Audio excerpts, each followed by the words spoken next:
We already said. See, this goes to show you how well he knows us, because he figures we don't remember what we just said. We already said. Right, that a witness who says that he heard. I love the specifics of the word. There's a witness. He says that he heard that Shemes Pliny, that Pliny died, John Doe died. Afilu shama me'isha, sheshama me'eved. Even he heard it from a woman who heard it from a slave. Harizeh kashel edus isha u'mesin al piv. This is good enough for the edus regarding these things with a woman, and she can get married based on this testimony.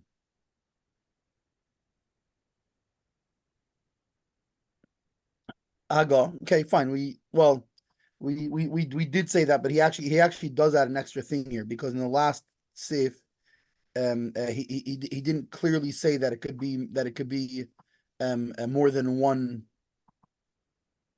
degree away. He said that an eight is, in other words, an eved is, and even one who heard from another. Here he's saying he heard from another of these who heard from another of these. But in either case, I guess that was implied in the last one. Haga, even if he doesn't say from who he heard it.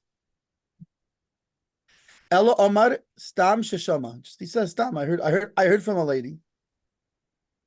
I was in the market, and what's it called? I was buying star fruits, place, whatever they would buy back then. And the lady, man, I heard of a lady who said that she saw that this guy. She says I was just in the market. I was just by the hospital, and this guy from your place, Yehupitzville, whatever, he died. Kosher. This is good. And we don't suspect that maybe the first one was puzzle, right? Meaning, like, if he's not if he's not telling us who said this, how do we know this person is not from the Psuli Deiraisa? How do we know he's not a Goslin? But we assume that this person is a kosher, is not from Psuli Deiraisa. Continues the Mechaber. Avol im Omar ha'ed, ei ha'isha, oi ha'eved. Right? If any of these people say, either this witness or the woman who the witness heard it from, or your isha, or right, the woman who he heard it from, or your eved, or the servant or the slave that the woman heard it from.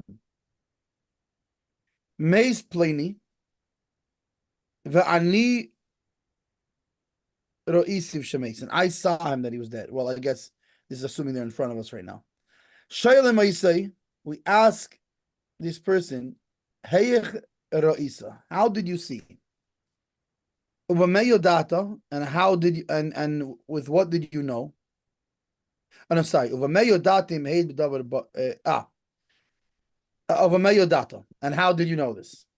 So you ask him, what is it, when, where, how, why, whatever place, you explain what exactly did you see? How did you what was the situation there? If he's witnessing in something when things that are clear, nemon, it's trusted.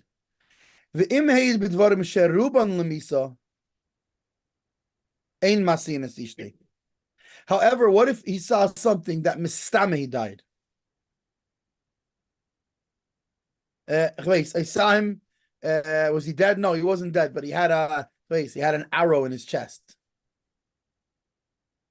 Right. As opposed to I saw him clearly dead with an arrow in his chest, and there was maggots coming out of his eyeballs already, so he was for sure dead. Right? That reminds me of there's a clip somebody sent me. I don't remember if it was an ad for something or something, but there's this guy, you see this guy who kind of lives by himself, and every day he's training. He's just training for the zombie apocalypse when it comes. He's just sure it's gonna happen with his swords and his guns, and And one day he looks out the window and he sees a bunch of zombies walking on the street. He's like, my time has come. And he runs downstairs and he starts taking them out just left and right, mowing them down. And then he like finishes them all, takes a deep breath. And then he kind of turns and he sees the whole movie set, like the director, the makeup artist, everyone's kind of staring, shocked. Yeah, like you may have seen it, but what did you see? You don't know. Right, what was it? Right. I was in Hollywood and I saw. Okay, never mind. The guy was playing with guns. He was messing around. Yeah. To me, it reminds me of the Monty Python. Bring out your dead. I'm not dead yet. Yeah, he's dead. I'm dead already. Anyway, right. So if it's something that most probably would have ended up in death, this doesn't count. You have to mamish have seen him dead. Confirmation. Yeah, like that it's clear that this person knows what they're talking about. That the person who actually was most certainly dead. Right. The guy fell off the cliff. It doesn't count. But what's the old? I think they call it comic book rules. If there's no body, the guy's probably alive. If the bad guy fell off the cliff, if there's no body, he's alive. So he's coming back in the sequel. Right, exactly. So that's the same thing. As for example, let's say in a war. Oh, I saw him very wounded. Okay, it doesn't mean for sure he didn't. Okay, you saw his head lopped off. He's fine. We can go by that. You saw whatever place he had blood all over him or something. Okay, maybe it was somebody else's blood. Maybe it was whatever. Maybe he got better. I don't know. But in the Holocaust, there's several stories of exactly that, where the Yidden B'davka pretended to be dead so that they would survive. We have stuff, and we know, the whole beautiful story of how the Hollander brothers, how they reunited. His brother, it was seen, it was reported, his brother was hanged, and he hung by a tree for 3 days. Everyone knew he was dead. The guy, he didn't die from the initial hang.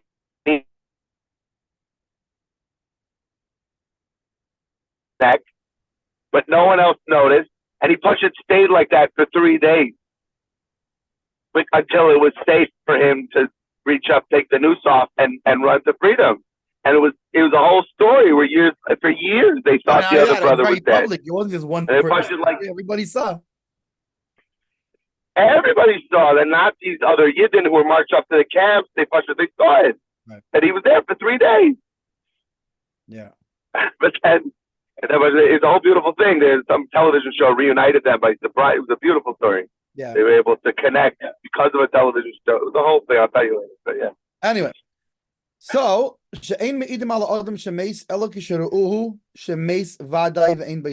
but because you cannot testify about a person who died unless you saw him very certainly without any doubt dead. Hago.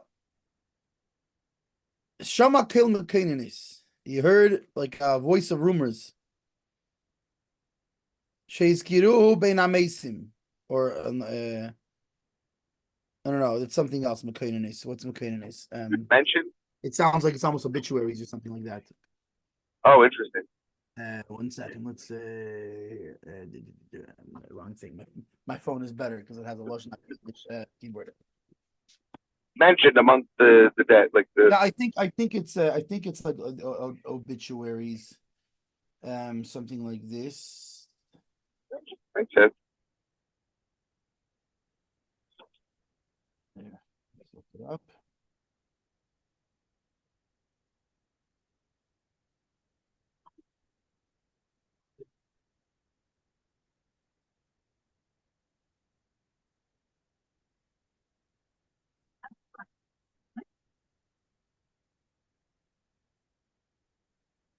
Means lamentations. Oh, like kinus. Yeah, okay. Like kinus Latishabov. So, in other words, I was gonna say like eulogy. Yeah. Yeah. Eulogy is like a lamentation. Like you talk about the dead, but like in a nice flower. This whole thing, the Bible does do the eulogies. Right. Get the guy in trouble with Ben Shemaila, really, you were such a great guy, right? Yeah, but yeah, so you have he heard it in the voice of lamentations in a speech of lamentations. that they mentioned him amongst the dead. The safdu I say, and they gave him a hesped. They gave him a eulogy. Yeah, Hesped is eulogy. Masi and Ishta, you can marry his wife. V'lachein yesh limches benoshim, and therefore you should hold back the ladies. Shelei lispeid adam alpi umdanus. Hamichichis. Again, shelei lispeid adam alpi umdanus. Hamichichis shemeis.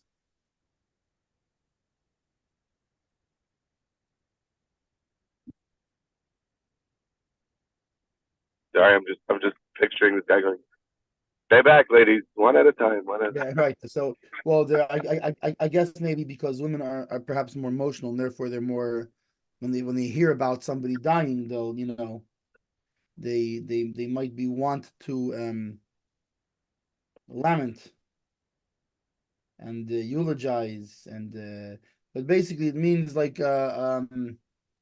umdanus means like approximations, right? Meaning let's say that the doctors said he has 3 weeks to live, and that was 4 weeks ago, 5 weeks ago. So mistame, he's dead, right? Something like this maybe. So they should not give a hesped on this. Why? Because if somebody hears this hesped, they can accept a testimony through this that the person actually passed away, and the wife will get married. Now you got a problem because maybe the estimation was wrong. And by the way, even if it's right, not right, but meaning fine, he passed away 2 months later. But in the meantime, his wife got married. It's a problem. She's still an ish as long as he's alive. And they should not give a eulogy to him until they know for sure that he's dead. And so too his wife is prohibited from eulogizing him, or to put on like the black clothes of a widow. Right.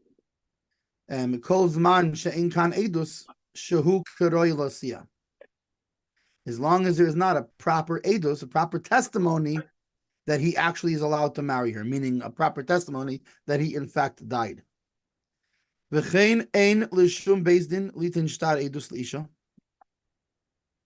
so too, no beis din should give a document of testimony to a woman of that which witnesses testified in front of them. Meaning, don't update her. Hey, we're giving you a document that witnesses came and said such and such. So mistame, but we're still not sure. No, don't give her any document or anything until it's what? Again, it's gonna be like a nice thing. Don't give her false hope, until you know for sure. It's worse than false hope. Even in this case, you're giving her a document based on this. They might accept or whatever, and she'll come to marry, and her husband's still alive.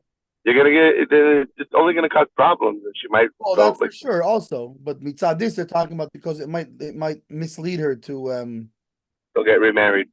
Yeah, when it's not confirmed. But it says here, im loik shekasvu befeiru shatam shlo yatiru isa al eduzu.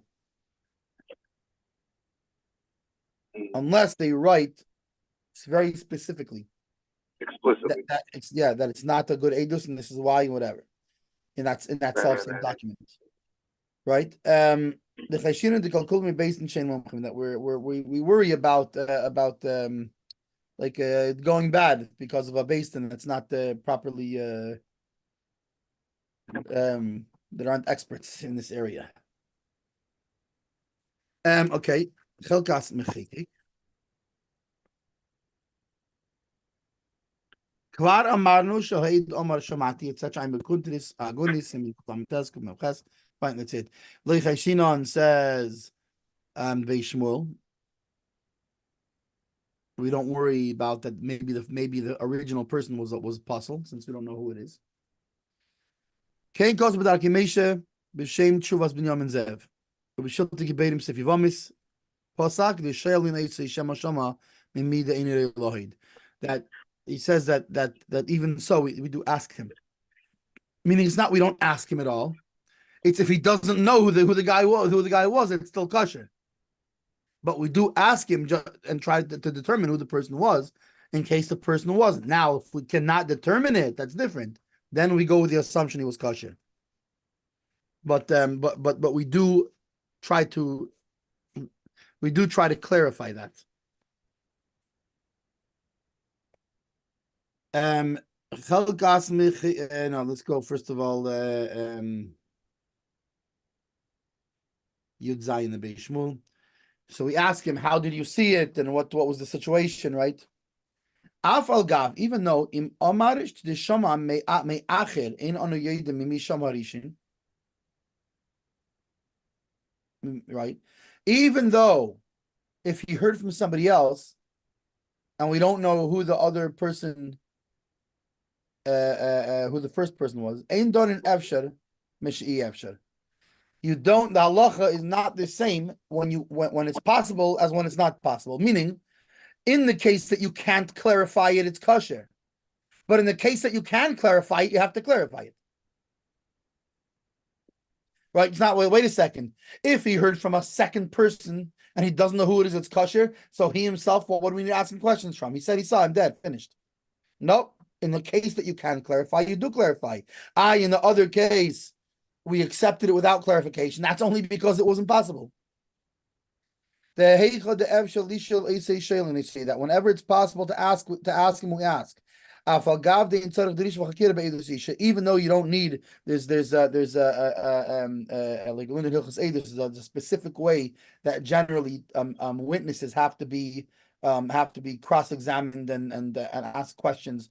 Right, the drisha is like the regular. You ask them the questions about the basic questions about the situation. What day was it? Where was the place, etc. These kind of things, right?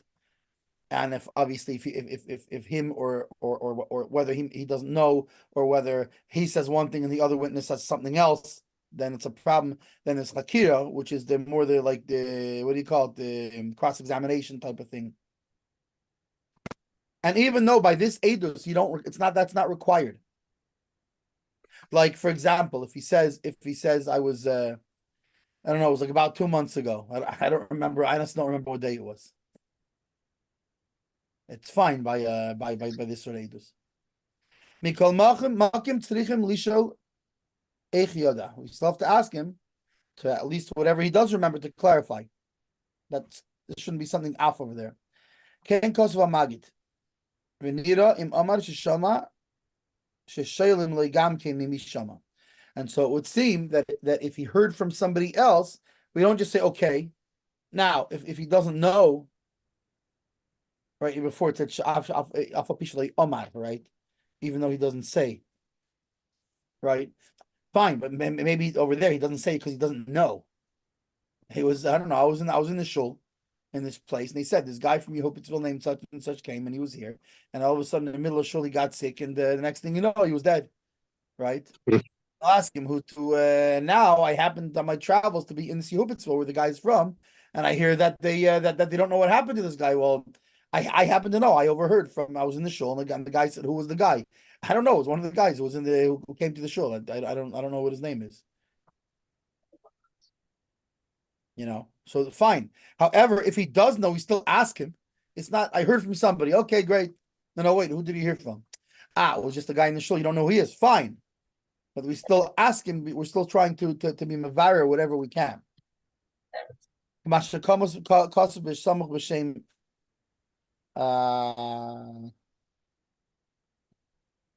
was that? The shag.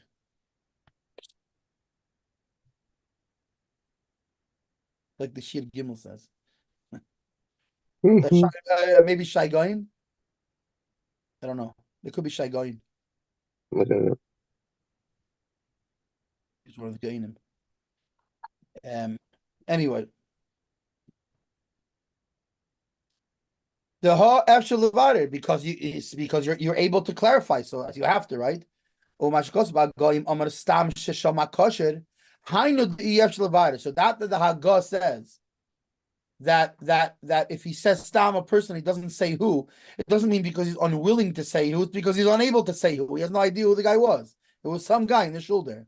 So there, he can't clarify for you anymore. So he says, but if he can clarify, you do clarify.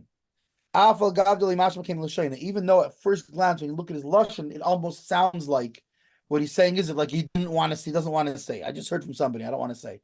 But he says, that's what it sounds like. But it's we should be stringent in this. That we should clarify because betaz the ayin be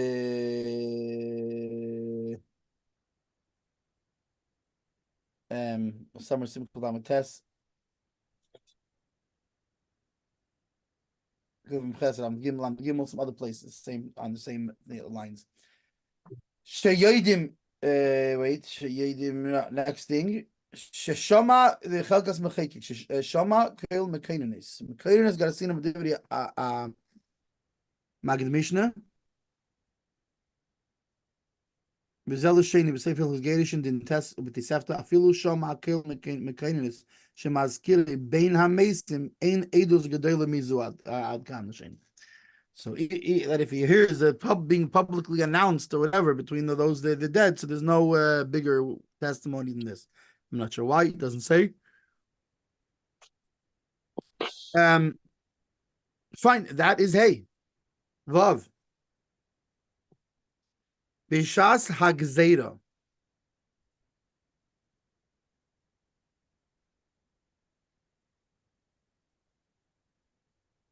Matirim noshim al pi balichula. During a time of a, how do you say, gzeda, of like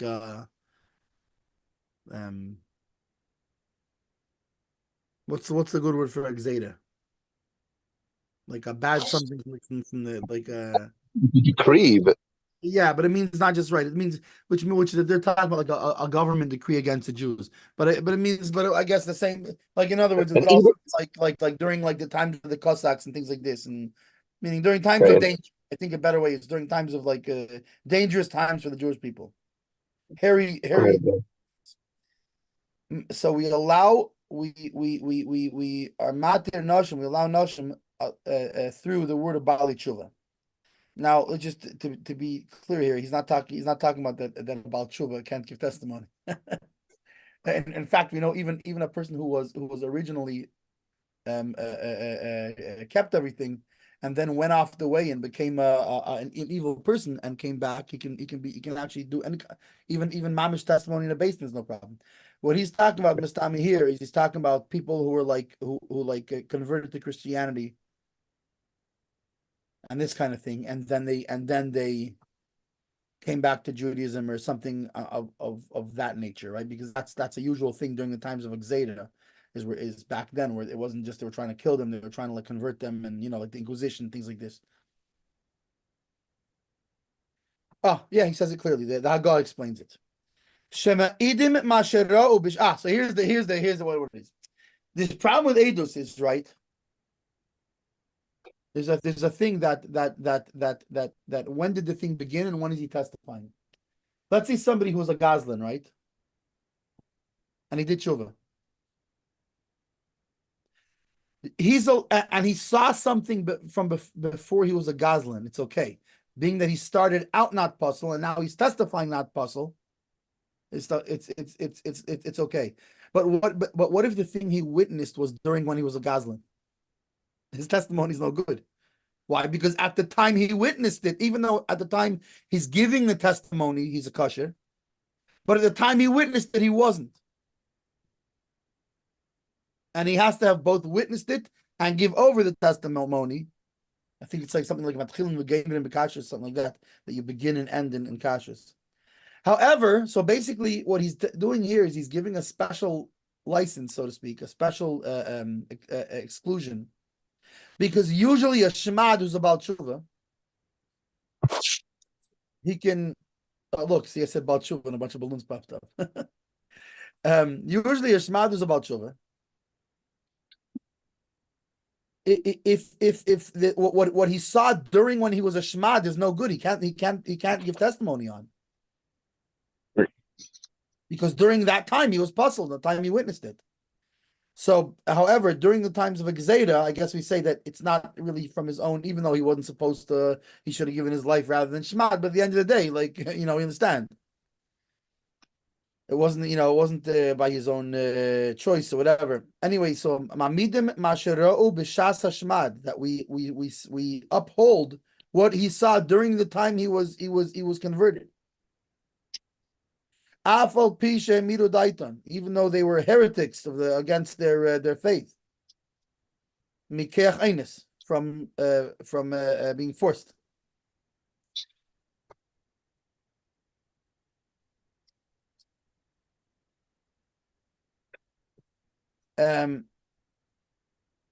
Reikim hamumrim. Maybe he'll explain. I don't know what he means by empty ones that are heretics.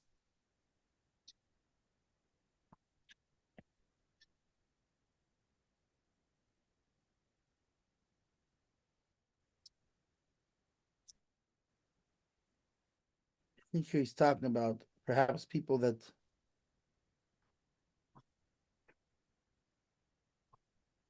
weren't forced. Let's see what he says here.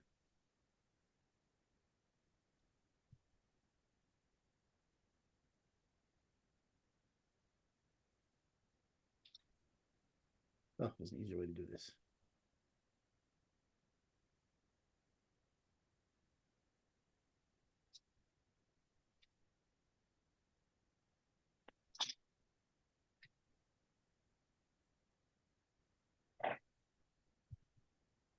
Okay, 76. Let's see what he's talking about here. 3.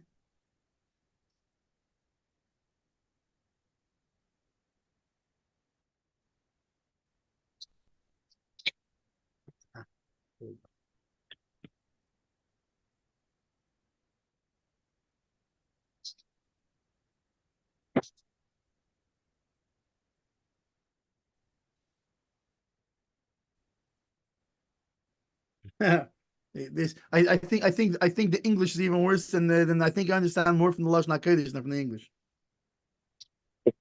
It says vacuous and dissolute apostates. What's vacuous? What's dissolute?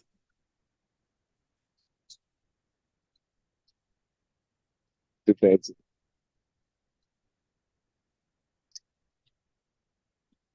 Let's see what now I have to look at what vacuous means. Mindless, stupid, showing a lack of intelligence. So empty-headed. Yeah. So that would mean you could translate that to.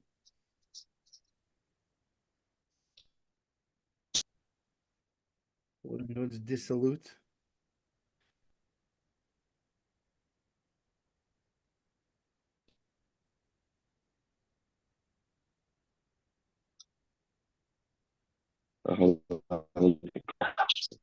Lacks in morals, licentious. So a loose person. Shechazer b'tshuva, they returned in tshuva. Chaloi b'tshuva gemura, but not in a complete tshuva. I guess the reason we're saying they didn't come the fact that they are reikim amumim upeichas, and the fact that they are rashish and dissolute people itself shows us that they were not, that their tshuva is not a full tshuva. We can aimless make ali duson. You cannot rely on their testimony unless they gave it over. Not what's it called? How do we translate that? Like they gave it over unintentionally, not intending to bear witness, right? Which is just like we said that we could do by a guy also in this case. Be a dua, or alternatively that we know shehidu b'leida miyav equal. 428. Unless we know for a fact that he testified without cheating and misleading. And this is it varies from person to person. That's a call exactly what, if the guy can be trusted or not. That's something that the dayan's going to have to dayan has to decide based on the specific thing. Mashiro be'es tzara. Interesting because that's not even the lashon of the mechaber. The mechaber says mash of the Ramah. The Ramah says mashiro be'es hashmad. Ayin b'tshuvas harosh klal nundalid siman aleph shemechalik bin mashiro b'shas ha'enis lemashiro achar kach b'shosha yichel limot al nafshan be'ochel navelis l'tiyavin shebe'es hashah yipsulim. See, in the Rosh, he differentiates between somebody who agrees and says, "Yeah, I'm shmading because they're forcing me, right?" Or, but how about later that same guy is eating Haezer and why? Because he's shmad already, right? And now, Right. just because originally you were shmad because of you were forced, but now you're sitting there enjoying being a guy and enjoying the your new position in society. I was wondering about the difference between the lashon of shmad versus the lashon of beis tzara. The difference between maybe be'es hashmad could include when it's popular, not necessarily when it's dangerous. Means while you're being only dafka because you're still being forced. Very good. Yeah, meaning people's lives are at risk. Like the difference between the Inquisition and what was it by its Christian, right? Who sadly inspired Yidden to go serve Avodah Zarah. Right. Right. He was punished because he was the one who led the way. He lifted his what's it called? Lifted his skirt or his robes to run to the Avodah Zarah. It was very difficult by him. And the whole Gemara about it. So he comes to say, "Hey, why you bad mouthing me? If you would have I would have." It says that he inspired Yidden and he led the Yidden serving Avodah Zarah. And there's a certain Tana who was speaking very critical, and whatever. And he came to him in a dream and said, "If you would have been alive in my time, you would have lifted your robe to run to it." Meaning it was a strong Yitzhahara. But it wasn't a time of Tzara. No one was threatening their lives. Right. It was a major, but everyone was doing it. It was. So it made. So I'm saying, I wonder if there's enough community there. We're saying, yeah, it was by choice. The Eid Hashmad could include maybe. It wasn't necessarily a risk of death, but everyone was doing it. It was a major pressure, and maybe people who didn't know any better went along with it, etc. Like whatever. There's a whole thing with regards to when Christianity was just coming up. I remember hearing once that because at the beginning it was like all J for J, it was like it looked like Yiddishkeit. Right. And so then it would, until it changed and people were able to, even the most simple person would be like, "What? Shabbos on Sunday? Get out of here with that garbage." Right. People got confused. Yeah. So that could be still a shmad. But when you're seeing someone is like you're saying, like now he's commenting saying, okay, well, but if you see the guy is pretending to not be in other areas that are clear, he's eating straight. Right, now you see he's enjoying himself. Pashut. He's it's like it's not fine. He has to act because otherwise they'll kill him. So okay, I'm gonna, and whatever I have to do to make the story pass, fine. But no, he's like, hey, listen, if I'm already, what's it called? So let me, It also, we need to check where they're good people during the time of the Gzeira. Maybe that the fact that they didn't stand in this test, maybe they were in the beginning, they were already Bali Aver and couldn't and were unfitting to testify. Because here we see there were other people who didn't go who withstood the threat, and they didn't go with it. Right. Says the Beis Shmuel Shmid Mashro b'Shatz Hashmad Hainu be'is shero hayu mumrim al pi einis ve'achar kach hayu yichel limol v'nisharu sham ve'az hayu psulim lahaid kivon denisharu sham beratzin ve'achar kach asu tshuva ve'ahavi techila v'seif b'kashes afal gav hayu psulim beini lebeini. So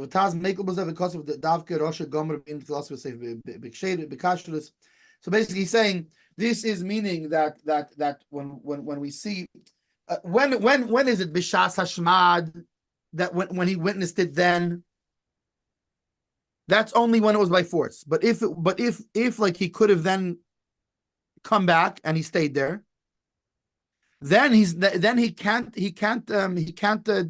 then during that, now if he did tshuva, right, Shlema, then fine. Right. Then again, what he saw before you can accept again, but what he saw b'shas ma'isa during that time you can't accept. However, the Taz is like says the Taz is makeup and this, and he says only a guy who's mamish Rasha Gomer, who's a complete Rasha. Do you require that the beginning and end wasn't kashrus? Rather, if as long as he wasn't a Rasha Gomer, even maybe he should have come back already, but maybe whatever, he was just nervous or whatever, even just to say he was enjoying himself, whatever it was, but he's not a Rasha Gomer, we can still be makil and accept the testimony he saw during that time. Aval mumar ba'aynis afilu achal nevelis lati oven b'shah shera'a v'asa tshuva umeid kachel lahayd umeid rayim mechisvia ari simin rishov aleph, which was ben sasin simin tzadik, and that is love. I would go ahead and do fine because it's short, but there's another halacha from the Rambam. He says that when if you have to go to the bathroom, you shouldn't even wait a minute. The dilam even. Good.